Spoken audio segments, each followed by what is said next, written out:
Hey there! Today we're diving into a common problem that many FlaskApp developers might encounter when trying to insert new users into a MySQL table. The issue at hand is that despite a seemingly correct query, an error message keeps popping up stating that the user_ID column cannot be null. Quite the pesky problem to deal with, isn't it?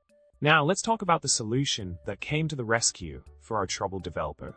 It turns out that after each database transaction, such as an insert query, adding a commit statement was the missing piece of the puzzle. By making sure to include the commit function right after executing the query, the changes were properly saved in the database.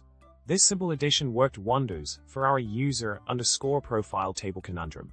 In a nutshell, ensuring that a commit statement follows every database transaction can prevent those pesky column cannot be null errors from ruining your day. So, remember to keep that in mind next time you're working with FlaskApp and MySQL integration. And with that, it's time to wrap up. If you found this solution helpful, don't forget to subscribe, like, and leave a witty comment below. Happy coding!